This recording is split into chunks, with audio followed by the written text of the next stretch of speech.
Jika Anda melihat kesalahan temanmu, coba tegur secara empat mata. Itu namanya kasih dalam kebenaran. Berani menegur ketika dia melakukan kesalahan, ketika dia mulai menuju kepada jurang.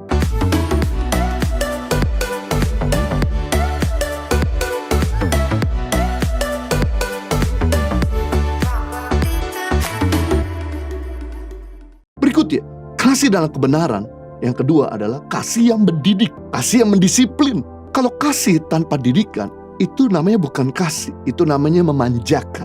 Karakter orang tidak akan pernah berubah atau terbentuk dengan namanya dimanjakan. Malah jadi kurang ajar. Karakter orang terbentuk ketika kita mendidiknya dengan kasih. Amsal pasal 13:24. Siapa tidak menggunakan tongkat benci kepada anaknya, tetapi siapa mengasihi anaknya menghajar dia pada waktunya. Perhatikan, siapa mengasihi anaknya mengajar dia pada waktunya. Menghajar bukan setiap waktu, itu namanya kepahitan, emosi, amarah, dendam, emosi. Tapi di sini dikatakan bahwa menghajar dia, kalau kita mengasihi, mengajar pada waktunya. Berarti waktu dia salah, kita perlu didik. Waktu dia benar, kita puji. Waktu dia salah, kita tidak boleh mengabaikan begitu saja. Kita harus menegurnya. Nah, hal yang sama jika pacarmu mulai minta yang belum waktunya dia terima, Anda harus bisa berkata tidak dan tegur dengan keras. Rebuke, berhenti, kita sedang melanggar firman Tuhan. Kalau dia berkata, buktikan kalau engkau cinta aku, berikan kegadisanmu sama aku. Katakan kembali, buktikan kalau kau mencintai aku, kau bisa menjaga kekudusan. Karena segala sesuatu ada waktunya. Kalau dia pacar yang dari Tuhan, maka dia akan menerima dengan lapang hati teguranmu. Iya, betul juga. Kita mulai salah. Tapi kalau dia marah dan terus menuntut, jelas ini bukan pacar yang dari Tuhan. Barometer calon kita itu dari Tuhan dan bukan dari Tuhan. Bukan damai sejahtera saja di hatimu, tapi apakah dia bisa melakukan firman Tuhan atau tidak. Kalau gaya hidupnya, gaya pacarannya tidak sesuai dengan firman Tuhan, maka saya bisa katakan 100% dia bukan dari Tuhan. Tinggalkan dia segera.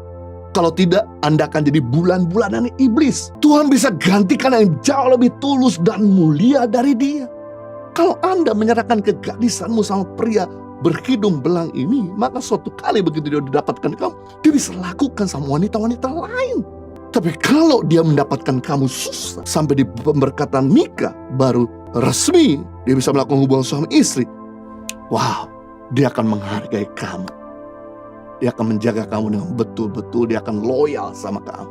Ini adalah kasih dalam kebenaran. Berikutnya, jika Anda melihat temanmu melakukan sesuatu yang ganjil atau tidak benar, maka Anda sebagai teman yang mengenali, Anda harus berani menegurnya. Sebab kalau Anda sungkan menegur, maka Anda sedang membiarkan dia jatuh dalam dosa yang lebih besar. Itu namanya musuh dalam selimut. Jika Anda melihat kesalahan temanmu, coba tegur secara empat mata. Itu namanya kasih dalam kebenaran. Berani menegur ketika dia melakukan kesalahan, ketika dia mulai menuju kepada jurang. Jika dia masih belum berubah ketika Anda tegur secara empat mata, coba secara enam mata. Undang orang yang dia hargai, yang dia dengar, dia sungkan. Memimpinnya kah? Orang tuanya kah? Mungkin orang terdekatnya kah? Jika udah secara enam mata dia gak bisa berubah juga, serahkan sama Tuhan. Karena memang dia adalah orang Baal. Jauhkan dia, artinya begini, Anda tinggalkan dia dan mulai cari teman yang jauh lebih bermutu dan berkualitas. Sehingga bisa mempengaruhi Anda pada hal-hal yang positif. Itu namanya kasih dalam kebenaran.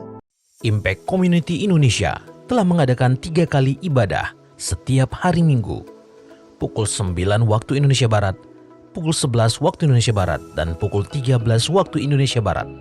Di MOI, Mall of Indonesia Kelapa Gading, lantai P3. Ketiga ibadah disertai ibadah anak dan remaja.